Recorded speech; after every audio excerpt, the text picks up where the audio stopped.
Bincang Kopi. Dari kopi, jadi cerita. Dipersembahkan oleh Pilo Coffee.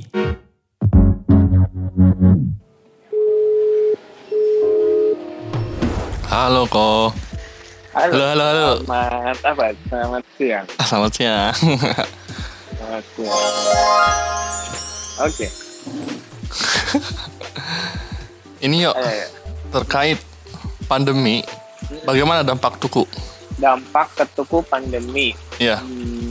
Seperti yang terjadi di berbagai tempat dan cerita teman-teman kita sebelumnya, ya pasti dampaknya juga adalah penurunan ya. Kita memproyeksikan kan Februari itu kan kita sadar tuh, kita proyeksiin bahkan April Mei kita akan turun, pokoknya akan turun di atas 50%. Juni Juli bahkan kita memprediksi udah nggak ada pemasukan gitu kalau sampai lockdown gitu kan. Dan memang Februari Maret mulailah tuh ada pergerakan naik turun gitu kan. Awalnya sempat ada penurunan hampir 50%. Itu perkiraan Maret lah kira-kira. Kemudian kita mencoba langsung ngobrol sama teman-teman, kita harus ngapain ya, kita mendalami beberapa riset yang ada di luar kan, dari banyak kan tuh kita riset dari perusahaan consulting kita pelajari, kita ngelihat pergerakan government akan gimana. Akhirnya ya udah kita harus ngambil beberapa langkah. Dari situ ya sudah, kita salah satu langkah yang kita ambil dan berjalan dengan baik akhirnya si Tukucur tersebut gitu. Yang akhirnya perlahan tapi pasti Tukucur membantu menyelamatkan tidak cuma tuku, akhirnya Tukucur kita pergunakan untuk menyelamatkan satu grup perusahaan holding grupnya Tuku gitu. Dan akhirnya sampai sekarang pun kita mencari cara terus bagaimana lagi kita bisa tetap bertahan dan tumbuh. Bahkan akhirnya kita by April kemarin kita merubah bahwa kita tidak boleh memikirkan survival lagi, kita memikirkan bagaimana kita bisa tumbuh di new norm yang akan terjadi mungkin diperkirakan Agustus atau September nanti gitu sih kok. Jadi salah satu produk yang hasil dari lu baca penelitian itu Tukucur ya? Betul, salah satunya itu. Nah, bisa paling memberikan dampak baik. Apa sih yang lu baca itu penelitiannya? Dari konsultan mana? Oh, banyak sih. Sebutlah awal-awal tuh ada berapa ya? Mungkin ada hampir 10 analisa kan. Di situ kan kita pasti dikasih tahu kan bagaimana tingkat ketakutannya masyarakat, kemudian bagaimana perubahan perilaku atau activity mereka sehari-hari, baik keluar rumah atau enggak, interest mereka kemana, kemudian dalam konteks lebih spesifik untuk makanan dan minuman mereka jadi kecenderungannya akan bergerak kemana. Plus kita juga melihat arahan government akan gimana kan, meskipun waktu saat itu memang PSBB belum dilakukan, tapi kita sama-sama tahu social distancing sudah dicanangkan kan. Jadi kita pun mencoba mendukung untuk tidak, kan dulu kan jargonnya flattening the curve kan, bagaimana membuat orang tidak semakin terpapar sama virus. Jadi ya kita harus membuat bisnis model yang bagaimana tetangga Tuku bisa tetap menikmati kopinya setiap harinya, kita tetap berada dalam konteks social distancing gitu. Dan salah satu poin yang kita dapatkan bahwa ini akan terus memburuk, akan terus turun. Jadi kita harus membuat perusahaan ini punya kondisi cash flow yang sangat baik gitu. Ya jadinya kenapa keluarnya Tukucur? Prinsipnya kita membuat mereka bisa minum kopi beberapa hari ke depan tanpa harus berulang kali datang ke toko atau berulang kali pesan jasa online yang membuat mereka terbebani biaya ongkir berkali-kali gitu. Sudah, makanya akhirnya kita membuat mereka untuk biasa untuk ngopi di rumah, salah satunya dengan cara menyetop kopi dalam jumlah yang lebih besar, yaitu 1 liter gitu. Sangat-sangat simpel sih kok idenya, bahkan kan itu sudah ada gitu botolan-botolan ini sebelumnya.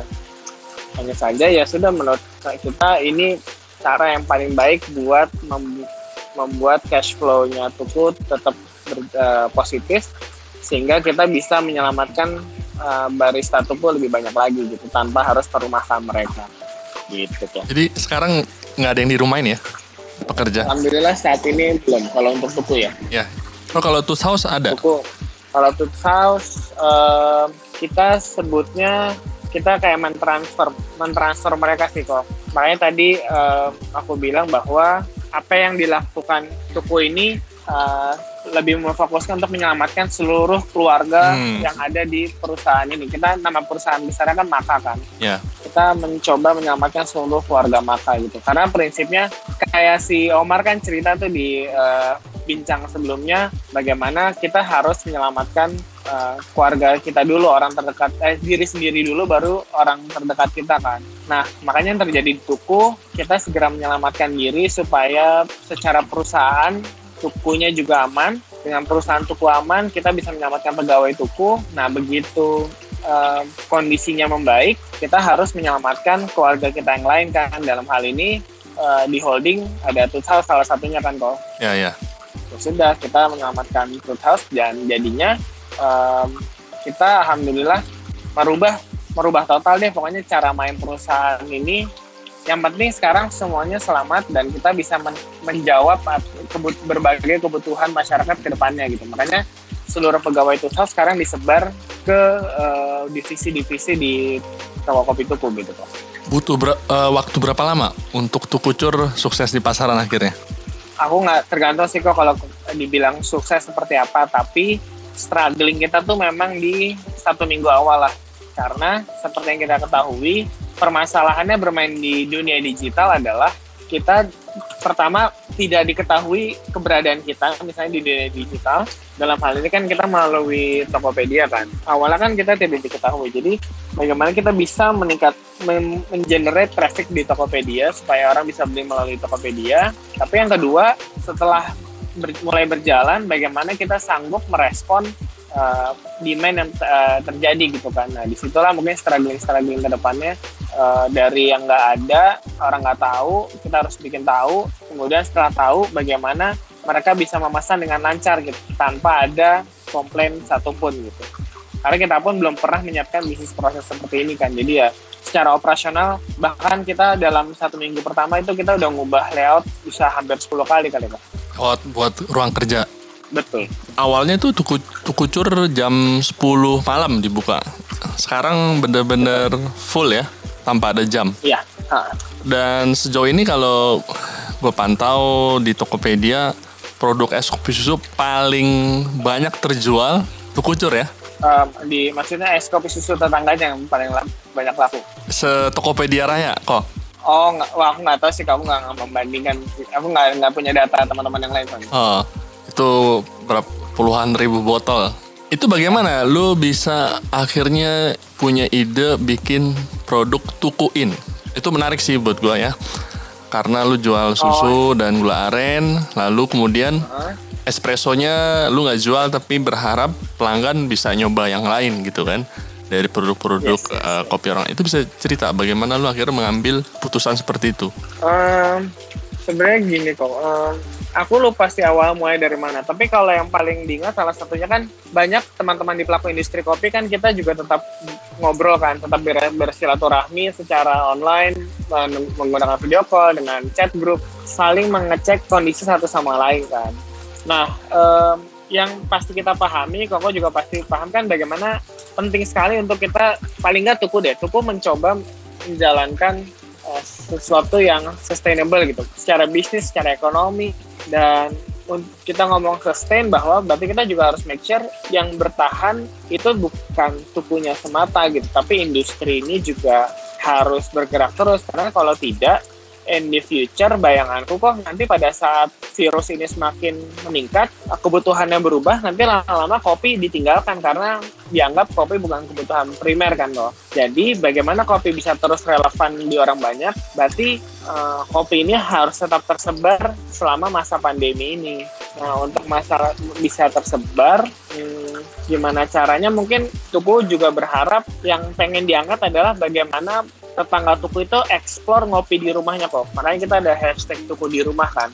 Karena kita pengen mencari jawaban, mungkin dengan orang mengeksplor kopi di rumah, mereka akan tahu sebenarnya rasa yang mereka pengen seperti apa, minuman yang mereka pengen seperti apa, metode seduh yang mereka pengen seperti apa. yang mungkin setelah pandemi selesai, kita bisa menarik benang merah bahwa ternyata orang maunya ngopi rasanya kayak gitu dengan metode seduh kayak begitu. Nah, eksplorasi itulah yang coba di stimulus sama teman-teman di tuku gitu.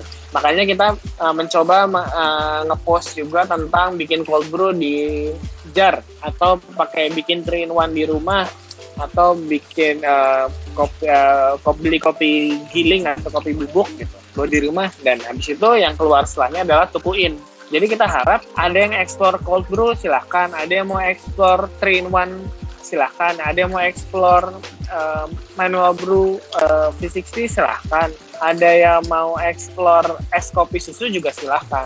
Nah, makanya kita berharap salah satunya eksplorasi yang dilakukan, kita dikenal karena es kopi susunya. Nah, kita berharap eksplorasi itu bagaimana. Nah, mungkin dengan bantuan tukuin ini, mereka, aku harap membuka perspektif masyarakat bahwa kita pengen mereka loyal sama kita terhadap satu brand. Tapi saya juga pengen sadar bahwa tuku tidak ada di mana-mana cabangnya. Tapi bagaimana tuku bisa relevan di industri kopi ini, tuku bisa relevan di perspektif minum kopi di masyarakat Jakarta lah paling tidak. Nah, makanya kita berpikir supaya kopi terus berputar, beans tetap berjalan, ya salah satunya mungkin dengan tuku, yang karena mereka jadi bisa eksplorasi berbagai beans dari coffee shop tetangga terdekat mereka gitu sebenarnya.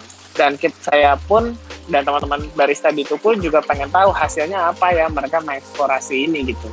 Gitu aja sih, kalau sebenarnya cuma pengen menstimulus industri ini buat lebih seru aja untuk mengangkat ngopi di rumah itu akan menjadi seperti apa ya. Karena teman-teman di industri kopi juga sedang menggaungkan hashtag ngopi di rumah kan gitu. Gitu aja sih kok. Iya. Ini terkait penjualan dengan pengubahan baru ini, sebelumnya kan turun hampir 50%. Terus dengan ada produk tukucur dan seri tukuin atau seri ngopi di rumah lainnya, penjualan kalian tuh akhirnya naik kembali atau tetap turun walaupun nggak sebesar 50% misalnya, atau bagaimana? Kalau untuk tukunya sebenarnya dihitungnya jadinya tumbuh kok, jadi naik kembali. Namun seperti yang aku ceritakan, kenaikan yang terjadi di tuku pun digunakan untuk menyelamatkan seluruh holding gitu kok. Jadi ya pada dasarnya ini semacam subsidi silang sebenarnya. Tapi kalau ditanya tumbuh atau enggak, jadinya tumbuh memang. Thank you. Terkait norma baru, kan yang berubah nih nggak hanya, atau dampak ini kan tidak hanya pelaku bisnisnya, tapi kan pelanggannya sendiri juga berubah ya. Nah, bagaimana lu mengantisipasi perubahan dari pelanggan terkait pendapatan? Maksud gua, kan pebisnis juga dampak kayak gini kan pendapatannya turun. Pelanggan di saat yang sama juga turun kan pendapatannya. Betul. Gitu ya. Nah, bagaimana lu bisa katakanlah ada perasaan berpihakan juga terhadap pelanggan bahwa mereka juga pendapatannya terdampak, di saat yang sama kita sebagai pebisnis pengen menjual produk itu gitu. Nah, kalau cuman sekedar narasinya ayo bantu kami supaya roda bisnis atau roda ekonomi di tingkat lokal berjalan, tapi di saat yang sama kan pelanggannya juga lah emang situ doang misalnya gitu. Kok gue nggak dipikirin juga perasaannya atau pengalamannya juga sama-sama terdampak gitu kan. Kok tetap disuruh beli lagi gitu untuk dukung. Nah, terus gue yang dukung nih siapa misalnya gitu. Yes. Terus pertanyaannya. Untuk konteks itu kok sebenarnya makanya mungkin bisa dilihat dari produknya tukucurnya sendiri kan, secara milih mencoba, kalau itu kan akumulasi beberapa gelas kan kok, yaitu kita mencoba dimurahin sebenarnya, itu satu hal. Tapi yang kedua, untuk hal tersebut kita di PT Makanya sih mencoba menganalisa dan melakukan beberapa skenario, cuma memang saat ini belum terimplementasi ke tetangga-tetangga tuku yang lain, karena yang saat ini kita baru sampai di titik, bahkan kita lagi belajar personal finance, bahkan kita lagi pengen memastikan bagaimana semua barista tuku juga kan lagi mengalami kayak Koko tadi bilang kan, kita kan juga pendapatannya juga kurang nih, gimana caranya. Nah, makanya kita pun sedang memberikan anjuran ke teman-teman di seluruh perusahaan ini, the way of life yang baru gimana sih, kebutuhan pola hidup yang baru yang kita sarankan seperti apa. Mereka sebaiknya menyisihkan untuk kopi berapa, menyisihkan untuk barang pokok berapa. Nah, disitulah makanya sekarang pun kita paham bahwa orang pasti ada batasannya. Kayak tadi Koko bilang, purchasing power turun. Kita pun sekarang juga lagi menganalisa terus by data masyarakat, purchasing power akan turun menjadi berapa. Tentunya kita akan merespon dari kondisi tersebut, karena kalau diingat Tuku mencoba hadir pun dengan minuman sekitar price range sekitar 18.000, karena kita berkaca dari UMR atau pendapatan rata-rata masyarakat pada saat Tuku buka. Nah, apabila benar purchasing power turun, pola konsumsi berubah, tentunya kita dari teman-teman di Tuku sudah mencoba menyiapkan beberapa skenario untuk merubah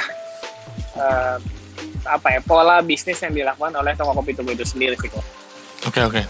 Soalnya gue kepikiran juga selama ini kan narasi dukungan ini nyaris tidak memikirkan kondisi pembeli juga gitu ya, emosi betul. Pembeli gitu. Kalau misal kayak konteks lu misal tetangga Tuku gitu, kalau sudah terbangun kan enak gitu. Kalau mau saya minta support gitu kan, karena sudah terbangun emosinya. Tiba-tiba kalau nggak ada emosi, terus semua orang harus dukung usaha bisnis. Nah, pertanyaannya tadi kan, afirmasi pelanggannya gimana nih? Kan mereka juga kena dampak tuh gitu kan. Nah, yang kayak gitu-gitu kan narasi itu masih kurang tuh. Karena gue juga sebagai pelanggan misalkan nggak hanya kopi gitu, yang lain juga kan kadang bingung juga ya. Ada promosi banyak, tapi kalau nggak kenal kan kenapa harus dukung gitu? Orang gue aja nggak ada yang mengiyakan nih gitu. Setuju sih kok. Makanya kalau dilihat mungkin minimal aku pribadi sama Tukunya aja. Kita nggak terlalu banyak tuh pergerakan. Misalnya kita mendukung tenaga medis, kita minta berkoar-koar, ayo kita dukung F&B di Jakarta gitu. Karena mungkin kita ada mencoba melakukan support ke tenaga medis, tapi ya mungkin sesuai ke kemampuan kita. Terus misalnya kita butuh dukungan, kita pun kalaupun ada itu karena kita kan lagi tergabung sama gerakan bersamaan dari beberapa F&B bisnis kan. Tapi kalau secara internal memang kita kita masih terlalu sibuk sama ngurusin diri sendiri gitu kok.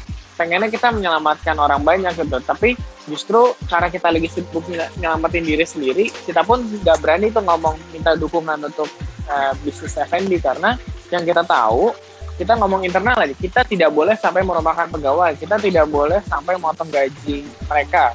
Karena apa? Karena kita sama-sama tahu kalau kita berpikirnya secara makro, sumber yang mempertahankan perekonomian kita adalah kalau banyak masyarakat masih punya uang untuk melakukan konsumsi kan. Nah, apabila kita sebagai perusahaannya dalam hal ini Maka atau pihak PT-nya yang menaungi Tuku ini gagal, berarti kita berkontribusi untuk melemahkan industri ini gitu kan. Makanya kita berpikir gimana caranya kita tidak perlu merumahkan atau mengurangi gaji mereka, sehingga mereka tetap punya purchasing power untuk melakukan konsumsi di luar sana. Nah, tapi tadi pertanyaan pokok sebelumnya juga, bagaimana kita mengafirmasi kondisi pelanggan, kita juga karena kita lagi melakukan itu dengan seluruh pegawai kita, bagaimana kita, biasanya kita nyebutnya bagaimana kita membuat mindful living sih kok, keywordnya kita mindful living. Jadi bagaimana kita juga lagi menerka pola hidup seperti apa yang menurut kita itu paling ideal dilakukan new norm nanti. Ya. Saat itu kita pahami, kita punya hipotesanya, disitulah kita akan mengajukan beberapa produk yang kita tawarkan, harga baru yang kita tawarkan, cara pembelian yang kita tawarkan, dan sebagainya gitu. Sehingga akhirnya tanpa perlu minta didukung, kita pun hanya hadir memberikan opsi bahwa jika memang betul pola hidup seperti ini kalian cari, ya inilah yang ditawarkan sama teman-teman di Tuku gitu sih kok. Apa yang akan dilakukan tergantung hasil respon market yang kita terus coba pelajari sampai detik ini gitu. Kalau memang nanti ada perubahan, makanya tadi aku bilang kita sudah menyiapkan beberapa skenario untuk merespon hal tersebut. Skenario apa aja sih yang sedang lu susun? Jujur aku juga belum bisa share banyak tapi aku juga mencoba discuss kan, even Saya terakhir sama siapa ya, sama Gilang Jogja deh gitu. Kita pun mencoba memahami di Jogja terjadinya gimana sih, kita juga memahami di Surabaya gimana, di Bandung gimana gitu. Tapi ya terakhir ngobrol sama Gilang pun ya mencoba cari benang merahnya, pola hidup ini akan seperti apa. Nah tapi kalau ngomong skenario-nya, intinya memang nanti membuat apapun yang ditawarkan semakin fungsional sih kok. Jadi makanya kita akan pasti kita akan memahami sebenarnya mereka butuh apa untuk hidup, dan mereka kalaupun butuh punya uang berapa untuk bayar itu. Baiknya itu mereka melakukan sendiri atau beli sama kita. Nah, makanya itu kita lagi memilah-milah. Kita juga punya apa sih, kita punya kenalan sama siapa gitu. Kita punya produk kayak apa, kita punya jasa seperti apa yang bisa kita tawarkan. Itu pun lagi kita gali terus menerus kok. Ini masih menjawab kalau bahasa zaman orang-orang zaman dulu kan kita harus pivoting terus-terusan kan. Nah hipotesa itu lagi kita kumpulin aja sih. Tapi yang jelas motivasinya sekarang adalah yang bikin seru dan bikin semangat. Makanya kita di teman-teman di Tuku sudah tidak memikirkan untuk survival lagi, tapi bagaimana untuk tumbuh di new norm nanti, karena kita sangat menanti after new norm ini dijalankan, kita bisa bangkit setinggi apa gitu loh. Karena yang bikin seru menurut aku pribadi adalah seluruh dunia ini lagi riset, semuanya lagi mengulang dari nol. Sebutlah orang lagi balapan di racing gitu, tiba-tiba ya semuanya disuruh masuk pit stop dulu, ada perubahan peraturan gitu. Hanya boleh misalnya pakai mobil hanya boleh rodanya 3 gitu. Ya sudah, kita bisa jadi orang yang komplain, bilang ke peraturan kenapa tiba-tiba berubah peraturannya, atau kita hanya mengeluh, atau kita bisa juga jadi tim yang ya udah segera ubah aja mobilnya jadi 3 roda.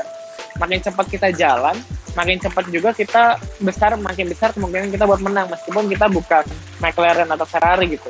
Nah dalam hal ini kita Indonesia biasanya terpaku sama tren. Nah saat ini trendsetter yang dari baratnya, dari luar negerinya lagi pandemi juga, lagi jadi riset dari nol juga. Nah inilah waktunya kita, mungkin Tuhan bilang untuk kita lebih bersyukur dengan melihat ulang kita sebenarnya sekarang punya apa. Di negara kalian punya apa, kalian punya resource-nya apa, kemudian kalian sudah kenal betul belum market kalian, masyarakat di sekitar kalian itu butuhnya apa. Dan dari situ, benarkah kalian cukup kreatif, bukan hanya meniru atau memodif yang tren-tren yang ada untuk menjawab berbagai kebutuhan yang dibutuhkan masyarakat di new norm ini gitu. Tapi yang jelas, yang aku tahu Indonesia lagi kita diberkahinya lebih beruntung lah pokoknya, karena resource kita banyak banget, nggak kayak negara lain yang mungkin mereka dapat bahan-bahannya karena trading, karena import sana sini. Nah kita punya bahan bakunya banyak, tinggal kita mampu mengolah itu apa enggak dan mengkomunikasikan itu apa enggak ke masyarakat. Nah sebelum menjawab itu kembali lagi, aku harus mengumpulkan hipotesa market yang akan berubah kemana ya, gitu aja sih kok kira-kira. Soal new norm ini kan emang, atau norma baru ini kan kedepannya tadi ya seperti lu bilang, kopi juga bukan produk utama gitu, kayak sembako gitu istilahnya ya.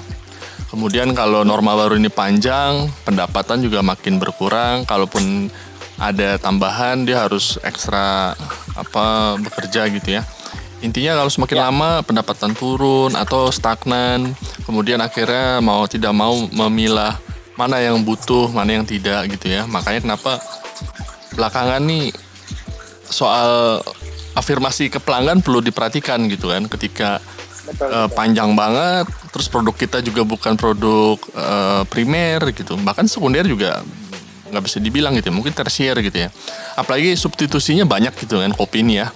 Dari segi kafein juga ada produk kafein banyak gitu, selain kopi misalnya teh, coklat. Terus dari segi kopi juga tahu sendiri kan, mulai dari yang murah mahal juga banyak gitu ya. Nah satu-satunya bayangan gue gitu ya, untuk bisa saling berkesinambungan gitu ya, itu kan mau gak mau emosi yang terbangun itu ya, ketika kita tidak bisa membangun emosi di saat yang sulit ini gitu, si pebisnis butuh diafirmasi sedang terdampak, tapi pelanggannya tidak diafirmasi sebagai terdampak, cuma hanya sekedar mesin pencetak uang, kan itu akan pecah gitu ya ke depannya gitu ya, akan mudah ditinggalkan gitu. Beda sama makanan mungkin ya, yang utama banget gitu kan. Nah itu sih kegelisahan yang perlu dipertimbangkan kali ya oleh kita gitu ya. Menurut lu gimana tuh? Aku biasanya ngobrol kalau lagi di forum sama teman-teman kopi. Terakhir sih pas kita lagi ngobrol, pertanyaanku adalah yang ayo kita diskusikan bareng-bareng. kenapa mereka harus beli kopi di kondisi pandemi seperti ini gitu. Kan sebenarnya itu, which sebenarnya itulah yang harusnya kita lakukan tanpa pandemi pun. Pertanyaan kita harus lebih dalam, karena semakin dalam kita bertanya semakin tepatlah kita mungkin mendapatkan solusi untuk menjawab kebutuhan mereka gitu kan. Nah, sekarang mungkin aku masih confident untuk tetap di industri ini. Mungkin kalau aku share referensiku adalah rokok sih kok. Tidak ada satu penjelasan secara fungsional yang membuat mereka bilang, kita sebagai orang umumnya kalau uang rokok dihilangkan itu lumayan banget kan buat tabungan setiap bulannya. Iya. Tapi itu tetap terjadi kan. Orang tetap melakukan itu kan. Tetap beli rokok ya. Tetap beli rokok. Jadi pada dasarnya masih ada chance buat kita membuat orang jajan kopi seperti orang jajan rokok gitu. Pertanyaannya, bagaimanakah kita melakukan afirmasi tersebut gitu. Nah itu tuh, bagaimana sekarang, tuh? Sebenarnya ya kalau kita pahami betul kopi itu apa, mungkin kita akan semakin banyak cara jawabannya gitu kok. Cuma sekarang paling tidak yang dirasakan Tuku dan aku pribadi gitu, karena aku tidak merokok, aku butuh kopi ya memang kan paling tidak kan umum lah, kopi untuk membuat tidak mengantuk, kopi untuk membuat orang lebih produktif secara kafeinnya. Itu rasanya perlu dibikin masyarakat lebih sadar lagi bahwa benarkah itu cuma iklan apa tuh memang terjadi gitu. Makanya fungsional itu harus terasa sama mereka. Bagaimana minum kopi itu ada rasa, ada efeknya yang dinikmati. Jangan fokus sama asam lambungnya, jangan fokus sama gula, kandungan gula di dalamnya. Tapi tugas kita makanya di pelaku industri ini memahami marketnya. Nah makanya sekarang mungkin soalnya kalau aku pribadi melihatnya industri kopi ini sangat product oriented sejauh ini. Sementara saat ini kita dituntut untuk market oriented. Even dari sebelum pandemi pun kita sekarang dituntut market oriented gitu. Sudah tidak perlu dijelaskan bahwa kopi ini enak. Jangan ngomong kopi ini enak. Just suguhkan aja dengan cara yang kreatif sehingga orang sadar bahwa kopi ini enak. Jadi berhenti berbicara dengan sudut pandang langsung gitu.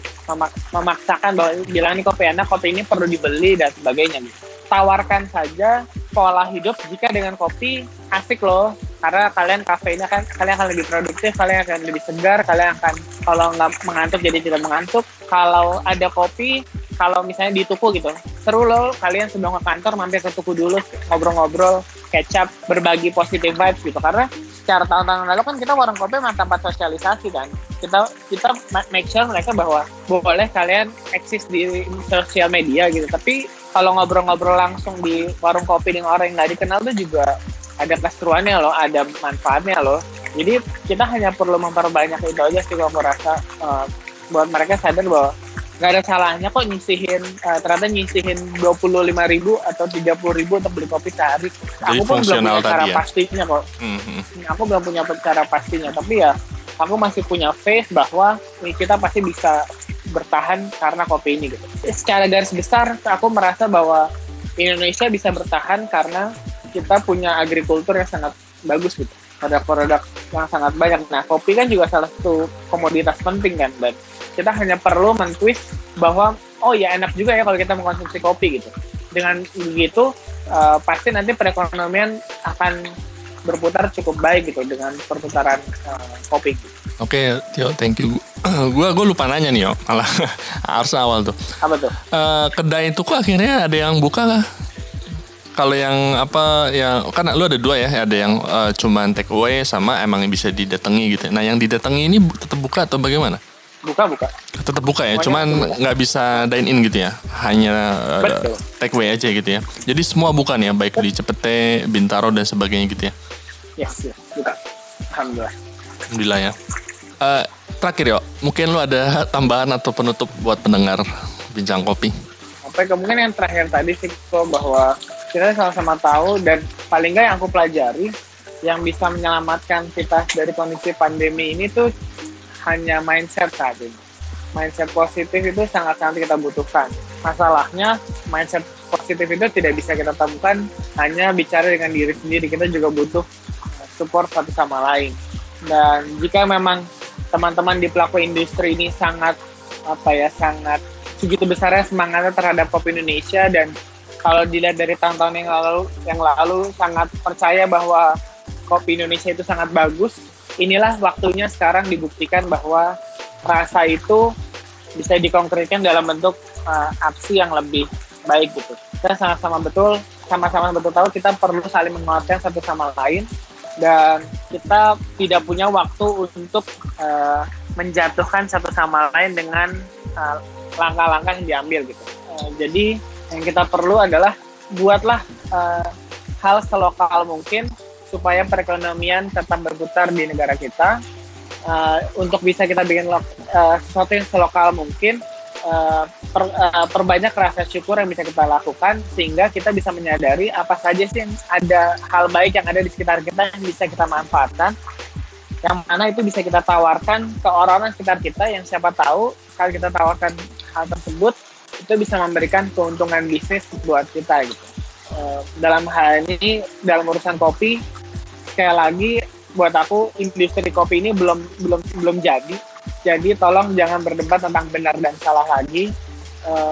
Ini waktunya kita bergabung untuk mencari solusi. Sebenarnya kopi Indonesia itu seperti apa, dan inilah kesempatan kita untuk menunjukkan ke dunia bahwa ternyata Indonesia perekonomiannya bisa bertahan, salah satunya karena solidaritas dari masyarakat kopi di Indonesia. Gitu. Baik Tio, terima kasih atas waktunya ya, sudah berbagi dengan kami. Ayo. Kami berharap curahan hati ini dapat menebarkan solidaritas dan memantik nyala semangat bagi kita semua. Terima kasih telah mendengarkan Bincang Kopi. Sampai bertemu lagi di episode berikutnya.